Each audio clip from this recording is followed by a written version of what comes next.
मार्ताण्डवंशेययादिदन्मङ्गलम् सुलग्नदेवतारावलं व्यापार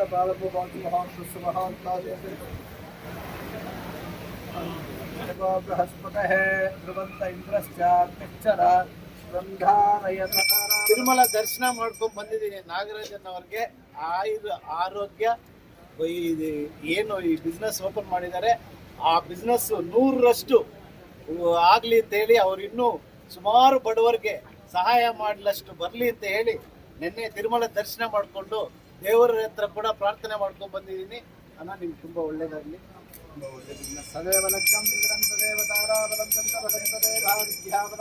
national highway 75ರ ಹೈವೇಯಲ್ಲಿ ಇಂಡಿಯನ್ ಆಯಿಲ್ ಪ್ರಸಿದ್ಧವಾದಂತಹ ಕಂಪನಿ ಇಂಡಿಯನ್ ಆಯಿಲ್ ಒಂದು ಫ್ಯೂಲ್ ಸ್ಟೇಷನ್ ನಾಗರಾಜನ್ ಅವ್ರು ಖರೀದಿ ಮಾಡಿ ಅವ್ರು ತಗೊಂಡು ಪೂಜಾ ಕಾರ್ಯಕ್ರಮವನ್ನು ಇಟ್ಕೊಂಡಿದ್ದಾರೆ. ಇವತ್ತು ಅವ್ರಿಗೆ ಇನ್ನಷ್ಟು ಈ ಬಿಸ್ನೆಸ್ಸಲ್ಲಿ ಇನ್ನಷ್ಟು ಬಂಕ್ಗಳನ್ನು ಮತ್ತು ಅವ್ರು ಏನು ಅಂದ್ಕೊಂಡಿದ್ದಾರೋ ಅದೆಲ್ಲ ಕೂಡ ಅವರ ದೇವ್ರ ದಯದಿಂದ ಸಾಧಿಸಬೇಕು ಅಂತ ಹೇಳಿ ಆ ದೇವರಲ್ಲಿ ಪ್ರಾರ್ಥನೆ ಮಾಡ್ತಾ, ಮತ್ತು ಅವ್ರು ನನಗೆ ಮುಖ್ಯವಾಗಿ ಒಂದು ವಿಷಯ ಹೇಳಿದ್ದಾರೆ.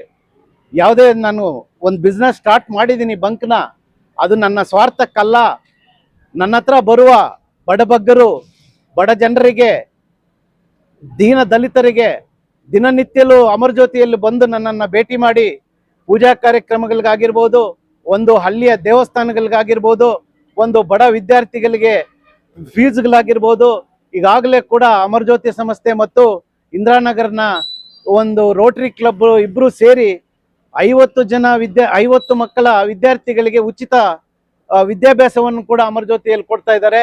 ಇಂತಹ ಕಾರ್ಯಕ್ರಮಕ್ಕೆ ಎಲ್ಲಕ್ಕೂ ಕೂಡ ಈ ಬಿಸ್ನೆಸ್ ಅಲ್ಲಿ ಕೂಡ ಅವ್ರಿಗೆ ಇದು ಕೈ ಜೋಡಿಸುತ್ತೆ, ಇದು ಸಾಥ್ ಕೊಡ್ತದೆ ಅಂತ ಹೇಳಿ, ಮತ್ತು ಅವರ ಮನೆಯವ್ರಿಗೆ ಮತ್ತು ಹರಿತ್ ಗೌಡಗೆ ಅವ್ರ ಮನೆಯವ್ರಿಗೂ ಕೂಡ ಅಷ್ಟ ಆರೋಗ್ಯ ಐಶ್ವರ್ಯ ಭಾಗ್ಯವನ್ನು ಕೊಟ್ಟು ಆ ದೇವ್ರು ಕಾಪಾಡಲಿ ಅಂತ ಹೇಳಿ ಇನ್ನಷ್ಟು ಸಮೃದ್ಧಿ ಆಗಲಿ ಅವರು ಬಿಸ್ನೆಸ್ಗಳಲ್ಲಿ.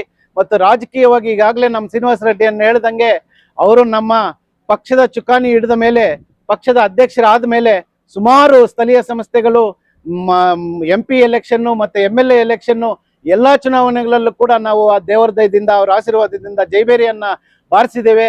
ಮುಂದಿನ ದಿನಗಳಲ್ಲಿ ಕೂಡ ನಮ್ಮ ತಾಲೂಕಿಗೆ ಅವರ ಆಶೀರ್ವಾದ ಹಂಗೆ ಇರಲಿ ಅಂತ ಹೇಳ್ತಾ ಎಲ್ಲರಿಗೂ ವಂದಿಸುತ್ತಾ, ಇಲ್ಲಿ ನೆರೆದಿರ್ತಕ್ಕಂಥ ನಮ್ಮ ನಾಯಕರೆಲ್ಲರಿಗೂ ವಂದಿಸುತ್ತಾ ನನ್ನ ಮಾತನ್ನು ಮುಗಿಸ್ತಾ ಇದ್ದೀನಿ.